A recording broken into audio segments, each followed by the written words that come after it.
Hola, ¿qué tal? Gracias por estar otra vez en este canal. Si estás aquí es porque te interesa la cronicidad y los cuidados paliativos. Sin más preámbulo, vamos a pasar a hablar del tema de hoy. Hoy vamos a hablar de la morfina y el fentanilo. Acompáñame hasta el final del vídeo y te daré un detalle más acerca de estos dos opioides. Soy Cristian Villavicencio, especialista en geriatría y experto en cuidados paliativos.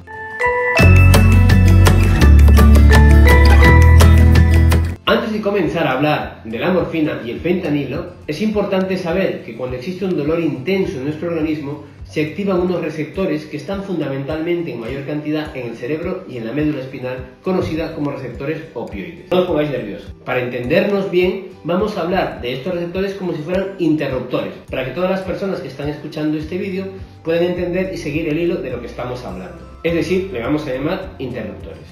¿Qué quiero decir cuando hablo de interruptores? Es como tener un interruptor de la luz. Quiero decir, haciendo la misma similitud, que cuando hay un dolor intenso en nuestro organismo, se activan unos focos de dolor, unos focos que están ubicados en el pecho, que nos hacen ver que tenemos dolor. Por lo tanto, tenemos que actuar sobre los interruptores para intentar apagarlos. ¿Te parece bien eso? ¿Se entiendes?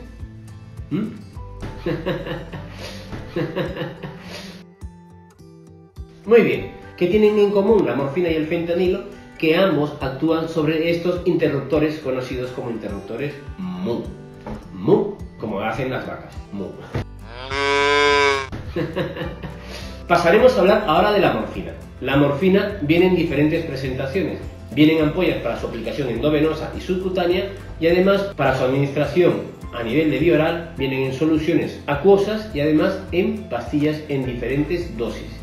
Si hablamos del fentanilo, el fentanilo también viene en ampollas para su aplicación tanto endovenosa como subcutánea y además viene en una presentación muy conocida como el parche, una presentación transdérmica y sus diferentes presentaciones vía oral. Llámese la presentación transmucosa, un palito largo conocido como chupa-chup y además pastillas a nivel transmucoso y a nivel sublingual y una pequeña presentación también transmucosa que se pone aquí dentro de la boca. Un tercer tipo de presentación del fentanilo es intranasal, que aquí en España se comercializan o se comercializaban dos tipos de presentaciones. El fentanilo intranasal conocido como Instanil y el fentanilo intranasal conocido como Pecfen. ¿Cuál es la diferencia? En otro capítulo os explicaré la gran diferencia entre todos los fentanilos. Además hablaremos con mucho más detalle cómo usamos los diferentes fentanilos y las diferentes presentaciones.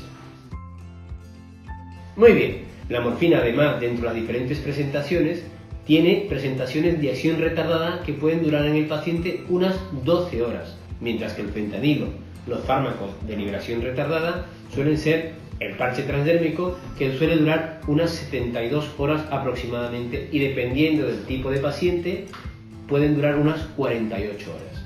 Ambos opioides se utilizan para el dolor oncológico y no oncológico. Si queréis podéis ir a este otro vídeo y ver los principales mitos de los opioides. Aparte de que estos opioides se pueden utilizar tanto para el dolor oncológico como no oncológico, tienen ciertas diferencias. Una de estas diferencias será fundamentalmente su metabolismo. Mientras que la morfina, su metabolismo es fundamentalmente renal, en el caso del fentanilo es fundamentalmente intestinal y hepático. Esto va a repercutir, ojo, en la práctica clínica cuando queremos ajustar los fármacos teniendo en cuenta el dolor que tiene el paciente. Muy bien, teniendo en cuenta estas diferentes presentaciones, tanto de la morfina como el fentanilo, hemos de tener en cuenta dos cosas con los fármacos de rescate o de acción rápida. ¿Qué quiero decir? Pasaremos a hablar de una diferencia fundamental tanto en la morfina como en el fentanilo. El fentanilo, ojo, escuchar bien, no os vayáis. El fentanilo es un fármaco lipofílico. Lipofílico, no os pongáis nerviosos. Os voy a explicar qué quiere decir lipofílico. Lipofílico quiere decir que tiene afinidad por las grasas, que le gustan las grasas.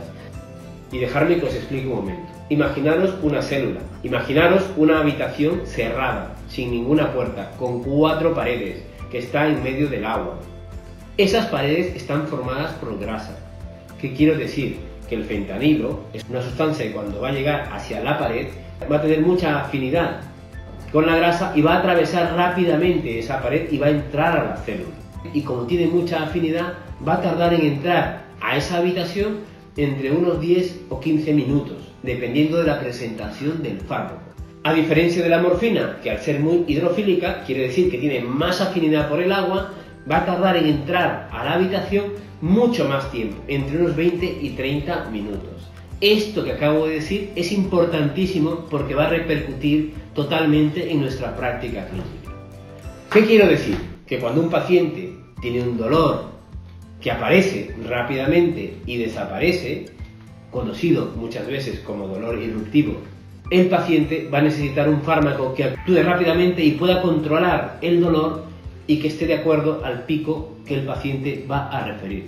Mientras que la morfina es un buen fármaco para cuando el dolor no es tan de repente, no es tan irruptivo. ¿Qué quiere decir? Que si el paciente sabe que el dolor va aumentando progresivamente, tomará la morfina y la morfina irá actuando poco a poco, irá subiendo con el dolor, de tal manera que cuando el paciente llegue al pico de dolor, la morfina también habrá actuado.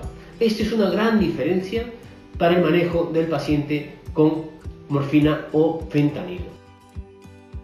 Una cosa importante que debemos tener en cuenta con el fentanilo es que cuando está dentro de la habitación dura aproximadamente entre 1 y 2 horas, mientras que la morfina, como le ha costado entrar, también le costará salir y su vida media en el organismo es de 4 horas.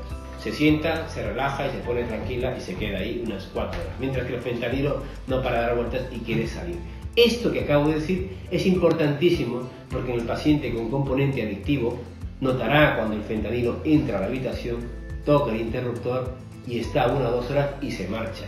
Un paciente con componente adictivo lo notará, por lo tanto precisará una dosis más y otra dosis más y otra dosis más de rescate. Y esto es muy peligroso para el manejo del dolor en pacientes con componente adictivo. Por lo tanto, sabiendo que los dos actúan sobre el mismo interruptor, el manejo del fármaco de acción rápida debe ser modulado dependiendo de la situación de nuestro paciente. Por lo tanto, ¿cuál es mejor? Hombre, depende del dolor y depende del tipo de paciente. Ambos fármacos son muy positivos y pueden controlar los diferentes tipos de dolor, pero fundamentalmente ha de adecuarse la intervención a cada paciente y a cada situación. Pero no te vayas, una cosa importante que te dije que te iba a comentar al final del vídeo es que una gran similitud entre la morfina y el fentanilo es que ambos se pueden utilizar para el control de la disnea. Que así como te dije que ambos fármacos, ambos opioides podían utilizarse para el control de la disnea, una cosa importante a diferencia de la morfina es que el fentanilo se puede nebulizar, mientras que la morfina no, porque produce broncoespasmo. Ojo, cuando estás controlando la disnea, primero usar broncodilatadores antes que el fentanilo, pero este opioide tiene esa indicación de poder nebulizarse. Si te ha gustado este vídeo, dale like y compártelo para que otros se puedan beneficiar de la información que vamos brindando. Si no te has suscrito, este es el momento de suscribirte. Si estás interesado en la cronicidad y en los cuidados paliativos. Soy Cristian Villavicencio, especialista en geriatría y experto en cuidados paliativos. Nos vemos en el siguiente capítulo.